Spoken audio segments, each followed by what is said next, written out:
Hey, welcome to the Coven page. The House of Lore from the Coven page. My name is Artemis Lore. Welcome. On this video, we're actually going to go over the last of the Witchy hacks before our holiday break. This is Witchy hacks 11 through 17. What else are we going to go over? Oh, yes, we just had Hecate's Day or Hecate's Night that just passed November 16th on a Saturday night. This was celebrated all over the world. We are also going to talk about this for the 16-year karmatic cycle that ended for the cardinal signs. What does it mean for the fixed signs? There are 4 of them: Taurus, Leo, Scorpio, and Aquarius. We'll talk about that. Just a couple of things that need to be considered. All right. I also wanted to talk about the sage smudging argument. This is something that I've seen online. I had a friend ask me about it the other day. I have something written in my book about it, so I would like to share with you from my perspective what this means. So let's go ahead and go into Witchy hacks 11 through 17. To bring in good luck. A lot of people right now, they're looking for good luck for the holiday season. Our holiday season was Mabon, or some people say Mabon, and Yule, okay? But we also have families and friends that celebrate these holidays, especially out here in the U.S., and we contribute and we are a part of that as well. So to bring in good luck, put cinnamon powder on a charcoal disc. Take it around your home. You could leave it on your altar. This is a good way to bring in good luck. People do many things with cinnamon around the holiday season. You can try it. I've done it. It makes your house smell very fall-like, and it kind of brings on this certain atmosphere that just, is very pleasant. So you could do that. Let's look at the next one. So that's really quick. That's Witchy hacks number 11.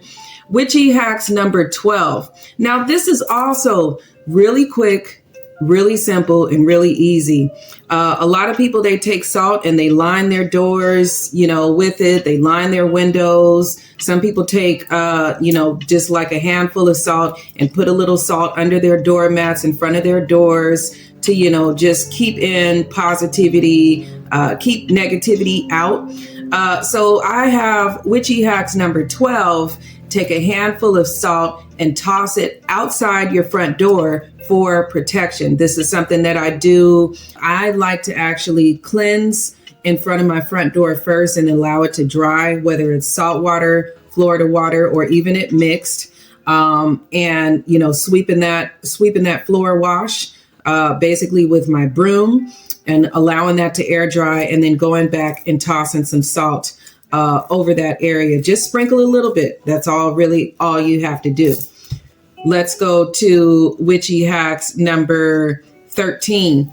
So Witchy hacks number 13 is straightforward and easy. This is something that I actually showed on my last video where you saw me putting the egg over my face. This is really important, and I'm going to talk about it really quick. So the optional step for egg cleansing. A lot of people, they do egg cleansings. For egg cleansing, lightly rub an unbroken egg over your body and over your face from ear to ear and the top of your head to chin in a cross pattern. And I'll show you what I mean by that. So when you're doing your egg cleansing, instead of just breaking the egg and dropping it in water, pick up that energy first. Okay, pick up that energy first. I showed you guys how I did this a few years ago. The reason I say do this in a cross pattern, if you read the rest of this Witchy hacks number 13, it says if someone is misusing your picture. All right, so this goes for if people are using your pictures, spell casting your pictures and stuff like that against your will, this is something that you could do to pick up the negativity. Or if somebody is sending something your way, pick up that negativity, because they may have a picture on their altar with the candle and all type of other type of stuff. Okay. And you want to go ahead and clear yourself out, because the first thing they're going to do is say, what does the person look like and how can I attack them? All right. The other quick one is Witchy Hacks number 14. Now, this one I'm going to do here for you. This is using a black marker to draw a protective pinnacle or rune. Now, if you really know your runes and you know how to protect yourself and you know what symbols to use, you can go ahead and use your own. All right. And you do this on the inside of your arm. So I'm going to do mine now. This is something that I do. Yes. All right. Now, some people have tattoos. Some people don't want tattoos. This is something that you could do. Should you do it every day? It's really up to you. All right. Now, this is basically what mine looks like. All right. And you could do this for yourself. All right. And this is a protective symbol. You could keep it on all day until it fades away. And it's just a little thing that you can do. And you do that with a permanent marker. Now, if you're worried about if you are allergic or you're worried about like ink poisoning or something, you don't have to do it. It's just something you can try. This is something, these are little witchy hacks. Very simple, very basic. All right. Now for Witchy Hacks 15, this is something that I came up with as a road opener spell for myself. So I'll show you guys a picture. I really wanted to break through. I knew that using my own hair was not only protective, but it could also be connected to the good luck that I was trying to bring to myself. And it actually worked for me. I don't know if it's going to work for everyone, but it's something you can try. When you brush your hair, don't throw it away. A lot of times with mine, for protection, I burn it. I burn what's left in the brush. Okay. But for this, you basically dress a yellow candle with agrimony herb and success oil. What you could do is scratch your name into the yellow candle first and pour the oil on it. All right. And then sprinkle the agrimony herb, which helps to break through obstacles and bring success and luck to yourself. And then take your hair and wrap it around the candle and let it burn like that. This is something that it really, really worked for me. So hopefully that helps you. Witchy Hacks number 16. Now, what I started to do here, which most people who know me, they know that I actually plant lemon seeds. So when you use lemons, whether it's in your spiritual bath or your teas, whatever you do with lemons, don't throw away the seeds. All right. What I did was I got some dirt and I buried the seeds and I started talking to my plant. I started in the spring and the summer. I would actually, just put this outside, water it, talk to it, ask it to, bring me good luck. And it actually helped. So Witchy Hacks number 16, plant lemon seeds to invite success and money into your life. Give the plant plenty of sunlight and water as it grows in the spring and the summer. All right. This is like the easiest thing you can plant. Now, they say each seed is supposed to be a tree. I didn't, I just planted it. I just wanted to plant something and watch it grow and build my success up in my own life. Now, Witchy Hacks number 17. Before we talk about Hecate's night, let's talk about what you can do on a waning moon on a Saturday night. All right. So talking to Hecate, if this is your patron, and many people have worked with this goddess for years, I'm just a baby witch, but I am starting to learn more about her. It takes time to learn about these different gods and goddesses and deities and if they work with you. For me, she does. So talk to Hecate on a Saturday night during a waning moon and use a black or a purple candle and tell her what you think is unfair. All right. This is, tell her what you think is unfair. Tell her about the circumstances that you're going through when you're either chanting to her or meditating to her on a Saturday night, and watch what happens to those who like to hurt innocent people. This is very important because there's many things going on, not just in the spiritual communities on social media. Okay. Not just because we just ended this 16-year karmatic cycle that people are not recognizing. Okay. But also just for, justice and balancing the scales. we are bringing back in the dark, divine, feminine energy right now as we speak. This is something that's happening spiritually, universally. All right. So let's talk about that. So many witches recently celebrated Hecate's Day, also known as Hecate's Night, which was on November 16th on a Saturday this year. This honors Hecate, the goddess of the crossroads, magic, and transformation.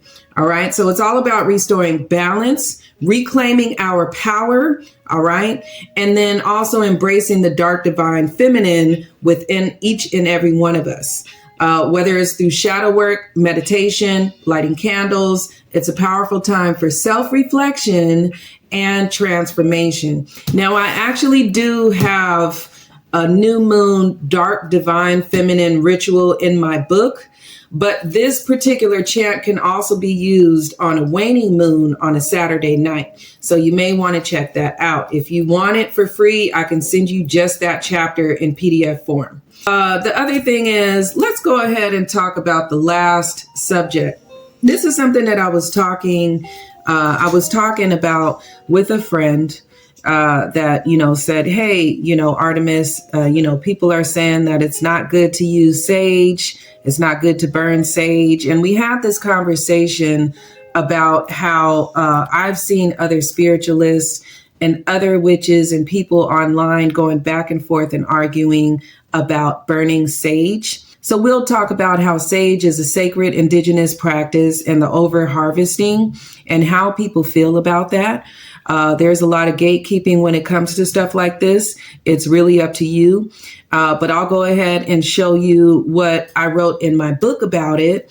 And I'll also share with you the different alternatives you can use, like rosemary, cedar. These are good. Lavender, you can use that as well if you feel like burning sage is something that, is against, what you believe in. So the use of sage for smudging has become a controversial topic, particularly when considering its association with indigenous cultures and traditions. Different viewpoints exist regarding its appropriateness in this context. Some individuals argue that using sage without permission from indigenous communities who have historically employed it for cleansing is disrespectful. Another concern raised is that sage might inadvertently invite spirits into a space. I'm going to stop right there. That actually happened to me. I did not, when I first learned about burning sage, and I thought it was all good because I saw everybody else doing it. Like I said, I'm a baby witch. I only started 5 years ago. And things in my house started moving around and I started seeing spirits. That's when I knew that this is actually more of a ritualistic practice. Burning sage is not just about, I'm going to cleanse today, potentially leading to disturbances. On the other hand, there are those who support the use of sage for smudging. They believe that it effectively purifies and cleanses a space of negative energy, offering a sense of spiritual renewal. Additionally, some assert that sage can be utilized to connect with spirits in a respectful and safe manner. Ultimately, the decision for a use of sage and sage smudging is a personal one. Respect for cultural traditions and sensitivity to spiritual beliefs should be taken into account and contemplated with this practice. Now, when you are considering, smudging, think about your own cultural background and what you're comfortable with. Also, your own spiritual beliefs and your comfort level. So what are the different common smudging herbs? Well, white sage, which is the one we're talking about. Also, sweetgrass, a sacred herb that is often used to bring peace and harmony. Palo Santo, a sacred wood that is burned for smudging properties, cleansing and protective properties. Cedar, which is one of my favorites. I actually just ordered some cedar for the holiday season. An herb that repels negative energy and protects against evil spirits. frankincense. I use frankincense and myrrh here a lot, especially on my altar. A resin that is burned for smudging properties. Also, it's very good for, if you do a lot of meditation, it's very good for that. I would say the myrrh is more for bringing in the darker energies, okay? Because there is such thing as needing balance in our world. And then, of course, rosemary, one of my favorites. I've showed you guys that I use rosemary. It's protecting, it's cleansing, it brings in new beginnings and positive energy. So let's get back to the fixed signs. What about the fixed signs for the 16-year karmatic cycle that just ended? Does that mean that this time starts for the rest of the zodiac signs? It does. So it really matters your intentions towards others and the things that you do in order not to, continue to build up certain types of karma. Let's talk about Taurus. It's about letting go and just embracing that abundance that you really, really want. I would say as a Taurus, stay focused on that. Don't let anything derail you. Because as soon as you get upset and you start blowing up, then, when people are, disturbing your peace, then you don't want to do things that can cause a karmatic rift in your timeline. Let's talk about Leo. Time to release and let go as well, but also these ego-driven type of tendencies that you have. You are a family person, you like to have fun, and you're all about love. But also use this time to create and enhance your powers. Leos are very, very strong people.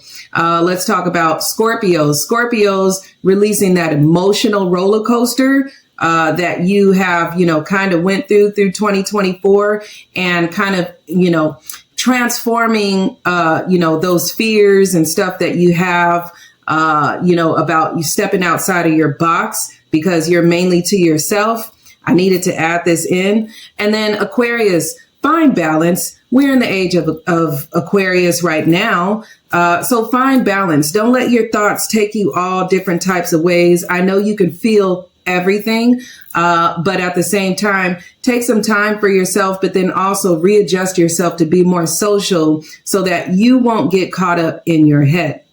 So that's it for now for the Coven page, for the House of Lore, I should say. And I will see you guys for Yule. Now for Yule, there are some things that you can actually get together. Have a jar ready. I'm going to actually perform this.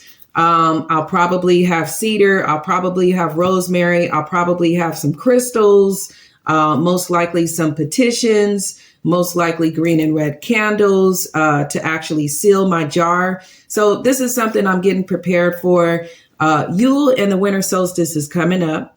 I'm going to take a 1 month break here and I will be back. We're preparing for our winter season and our end of the year and closing out and just kind of thinking about, where we want to be in 2025.